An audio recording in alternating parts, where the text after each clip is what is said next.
So the Durgod Venus is actually one of my favorite 60% mechanical keyboards that I've ever used, ever. Even better than my $200 custom 60% mechanical keyboard. And there's a ton of reasons for why it's one of my favorites. It has a really great build quality. The typing experience is awesome. And for a really affordable price of $100 to $130 or $140, I'd say it's a pretty good buy. But in this video, we're going to be reviewing the Durgod Venus 60% gaming mechanical keyboard. We're going to look at everything, why it's so awesome, and maybe you'll want to buy it for the future. Who knows? Let's jump straight into it.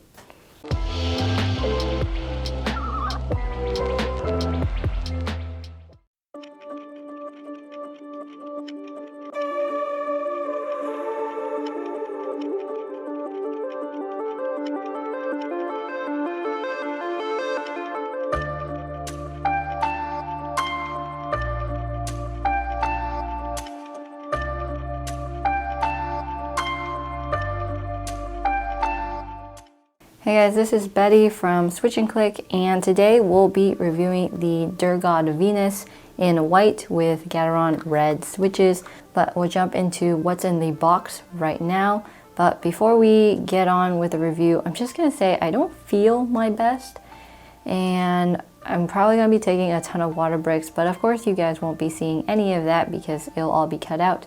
But if I seem a little lower energy than usual, then that is why. But the show must go on. We have a ton of different cables today, and that's because the Durgod Venus is like a really picky keyboard when it comes to cables. You'll see when we get to the unboxing. We got the box right here, and despite the box having a black keyboard on the front, the keyboard is actually white, although it does come in the black color as well, and it does have complete RGB. Here on the box, we see that it has a 1000 Hertz polling rate, Windows lock, and key rollover, and it has software. So all that good stuff. Obviously, the keyboard is out of the box, but we first have a quick start guide, and it's probably one of the best quick start guides that I've ever put my hands on. It tells you how to connect your keyboard to your PC, even though that's probably super obvious.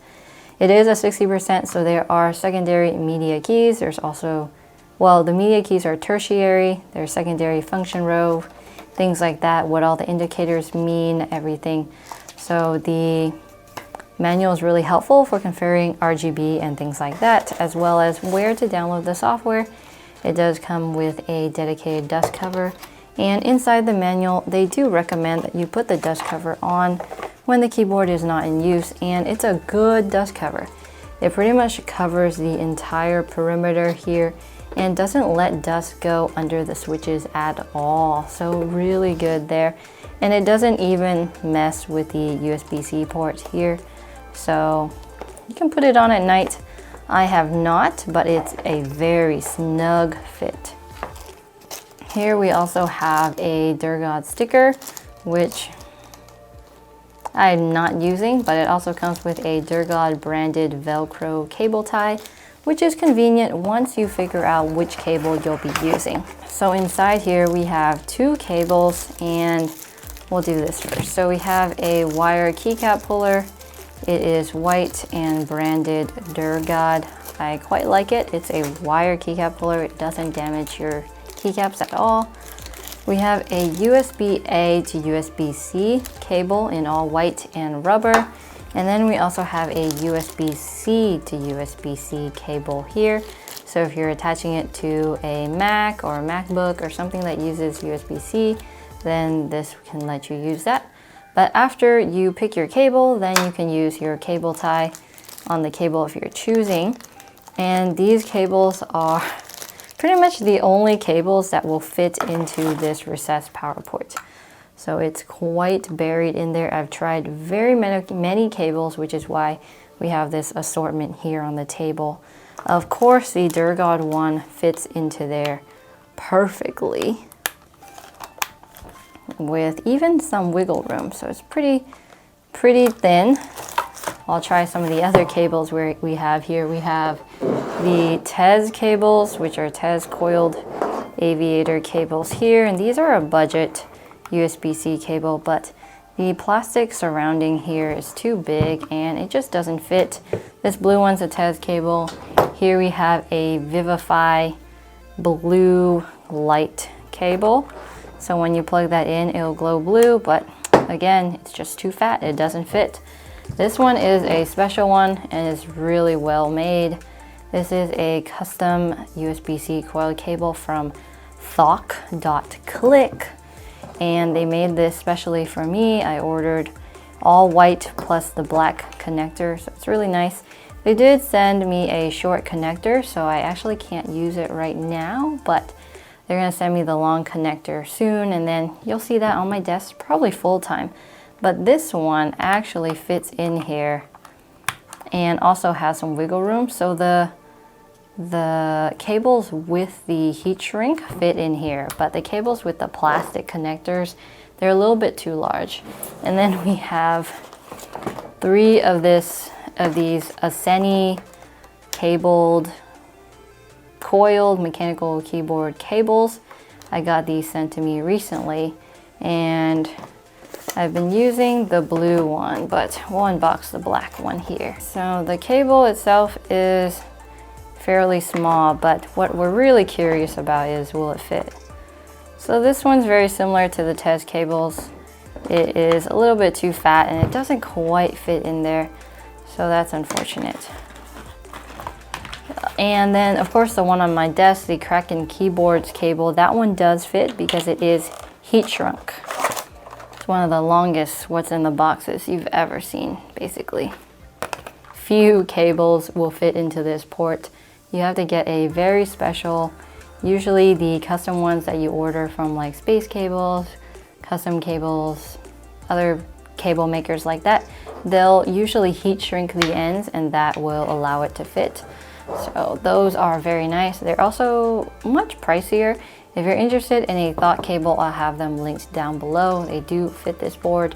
We will be doing another cable comparison pretty soon and go over the pros and cons, what are my favorites, things like that. So that's later down the line. That's not exactly what we're talking about here, even though this video seems to be getting long enough and we haven't even talked about the keyboard yet. The back here, as you can see, is really solid. So this is a solid aluminum case right here. It is super sturdy.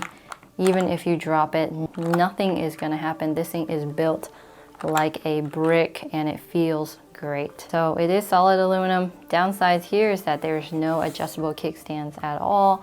There are 4 rubber feet here though. It's pretty non-slip and it sticks quite nicely. It does have an angle, so if you're interested in a little small typing angle like this, it's quite convenient and it feels pretty nice just resting your hand on the desk and then using WASD if you're gaming. If you're typing, it's pretty convenient as well, but you're gonna have to hover just a little bit or have a small wrist rest just in front there. I use the Keychron one, even though it's not an exact fit, but it feels relatively nice. Even without, if you're gaming, you're not gonna feel very much pain, so okay on that area. I would have liked to see some kick-up feet, but with these aluminum cases, I haven't really seen any keyboards with kick-up feet except the HyperX Alloy Origins Core, where it has an aluminum case with plastic kick-up feet. It's pretty rare to see though, so I'm okay with that. Alongside that, it does have like a really short forehead here, and it's sort of unnecessary. The indicators here on the right are why there's a forehead. The first one is caps lock, then profile 2, then profile 3, and you can switch those with FN2 and comma, period, or /, but we'll be talking about that down the line as well. So the overall build quality is really nice. It's simple, it's really no frills, and it looks good. There's also a black color. If you're interested in that, you can get the black color. So the keyboard does have a little bit of a floating keycap design. It's super subtle though, and you can see the switches and the stabilizers from a certain angle when you look at it from the side. When you look at it from the side, you also realize that it's a cherry profile keycap set. So that's really nice and low as well. If the keycaps were OEM, they would be a little bit higher and maybe then you'll feel inclined to get a wrist rest. But right now it's at a good height and you don't necessarily need one. On to the keycaps. So the keycaps themselves are double shot PVT keycaps with RGB shine through, and they feel fantastic. They're cherry profile. The legends are super clean and minimal. It's really easy to read all of the letters, all of the fonts. There are secondary side printed legends on the side of the keycaps, and those are also really easy to use. With the RGB turned on, the white backplate reflects the light out, but alongside that, the lights are super vibrant and the keycap legends are quite thick, so that all looks really nice. There are 10 levels of brightness and I'm using it at around level 5 or 6. So that just goes to show really how bright these lights can be and how well the light shines through the keycaps. You'll notice that there are FN1 and FN2 keys here, and that's because there are secondary functions and tertiary functions. On the primary layer, we can access the function row F1 through F12, and as well as print screen, insert, home, and delete, page up, page down, and then turn on tap function that we'll talk about later. You can also turn on Windows lock. FN2 is used with the function row for the media keys. So if you look at the manual, the media keys are, you hold FN2 and you press 1 through 7. So it's pause, play, stop, previous track, next track, mute, volume down, and volume up. The only other thing that you use FN2 for is RGB editing and the profile switching. So FN2, comma, period, and / will change between the 3 different profiles. And then FN2 and WASD will increase the light intensity or the light speed. And then of course you can turn off the backlight with FN2 and F11. FN2 and F12 will rotate between RGB effects. And since we're talking about RGB effects, we might as well just go over them right now.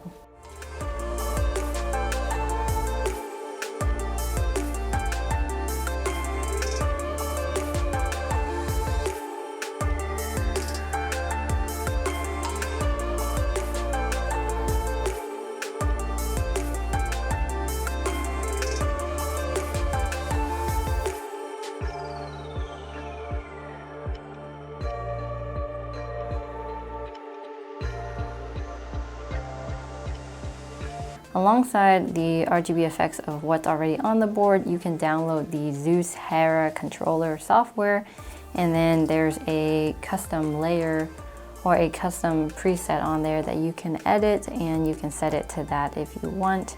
So that's the custom mode. Alright, so onto the switches. They are soldered on. This is not a hot swappable board, but the board itself is really nice stock already, and I don't think it needs any modifications. If I could modify it, the only thing I would do is lube the switches, and that would be it. Other than that, it is perfect. And of course, that USB-C port. That is probably the worst part about this board. So the switches, you have a large variety of cherry switches, Gateron switches, and Kale box jades. So with cherry, you get the option of blue, brown, red, silent red, and speed silver. Obviously, if you pick cherry switches, it's gonna cost you a little bit more, ranging from $120 to $140, around there, I think. With the Gateron switches, they are gonna be a little cheaper. I got this for about $100. And the Gateron options here are red, blue, brown, of course, silent brown, and yellow. And those are gonna cost a little bit more than the basic Gateron switches. And then of course you have Kale box jades, which is a really clicky switch if that's what you're interested in. So a good variety of switches here between fast switches, silent switches, and then just the regular kinds too. There's not much to say here. They are mechanical switches. We have a lot of information on switches on our website, so you can check that out if you want to. I got Gateron reds here. They feel wonderful. If the yellows were available, I would have picked those. All right, the stabilizers. So like all stabilizers on other Durgod keyboards, which I guess I have a thing for their boards now because I like them a lot, is that the stabilizers come pre-lubed and they have virtually no wobble, no rattle, and like no extra sounds at all. They sound spectacular, they're lubed accurately, and well, I don't have any complaints actually. Despite having PVD keycaps, they aren't warped at all and they sound wonderful.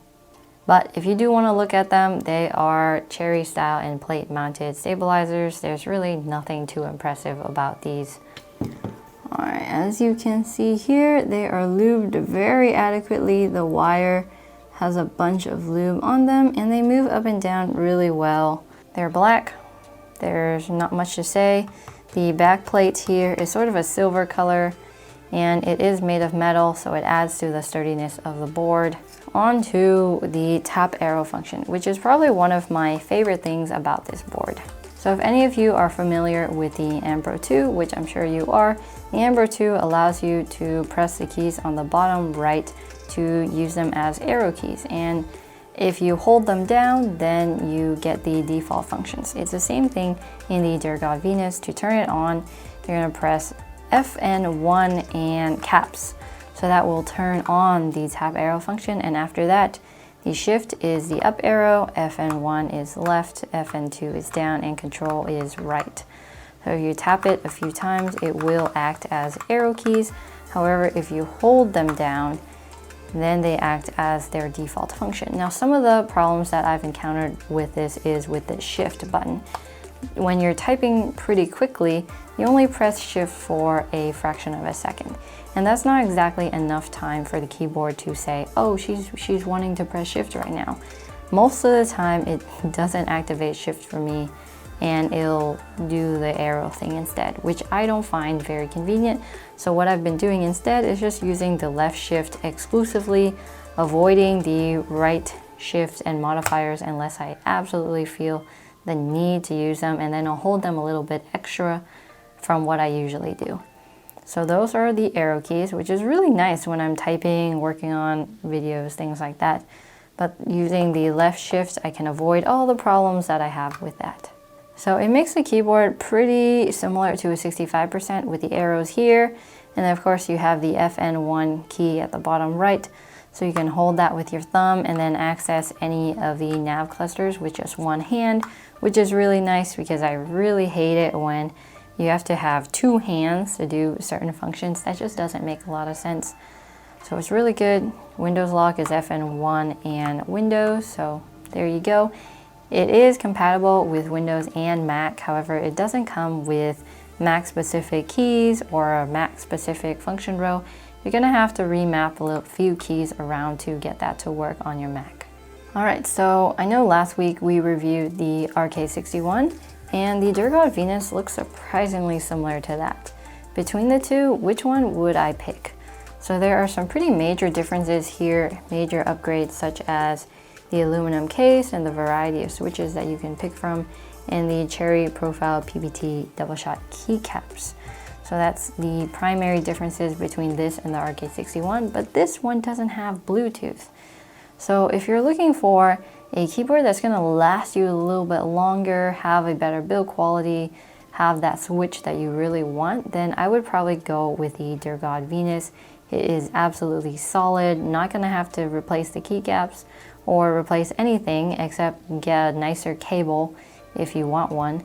With the RK61 being at the price that it's at is nearly half of this, and that's a pretty good price. If I had to choose, I'll probably pick the RK68, which I haven't used yet, but it's coming soon.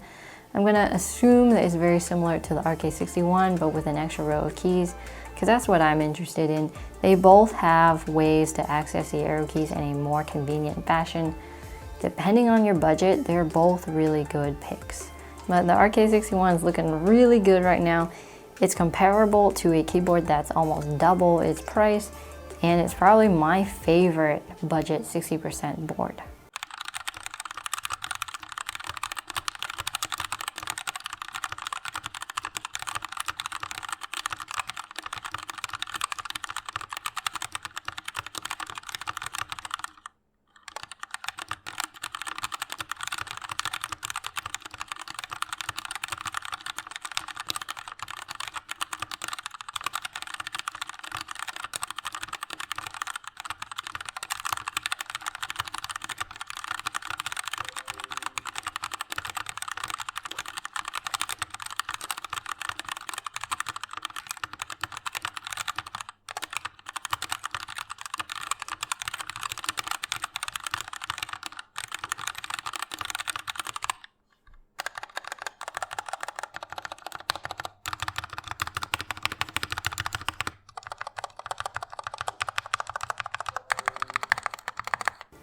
So should you get this board? For the price, it's really well built. For $100, you're not gonna find another board with a full aluminum case like this one. Sure, it's not hot swappable, it's not Bluetooth, it's sort of no frills, but the RGB is very bright, vibrant, very bright. The software is easy to use. It's been on my desk for a couple days, and the tap arrow function is amazing. So whether it's worth buying or not really depends on you. I personally really like Durgod as a company. I really like the way they do their stabilizers. I like that they're offering almost more for less. You get 2 cables, you get the aluminum case, you get the keycaps that are really nice, and it's overall a great board. Anyways, I'm losing my voice from talking too much, but I hope this review was really helpful. For all the comparisons of 60% keyboards, check out this video here called Best 60% Mechanical Keyboards of 2020, where I compare pretty much all of the great 60% keyboards of this year and previous years. Really good video, check that out. And for another Durgod review, the Durgod Taurus K320, check out that right there as well. We have a ton of information, and I can't wait to have a Durgod Hades coming soon. That's it for the video. Thank you so much for watching. I know I'm not very enthusiastic and I'm a little tired and my voice is dying, but I appreciate you being here. Check out some of these cables out. We're gonna have a roundup of cables coming soon. I know there's a lot and it's sort of messy, but that's okay.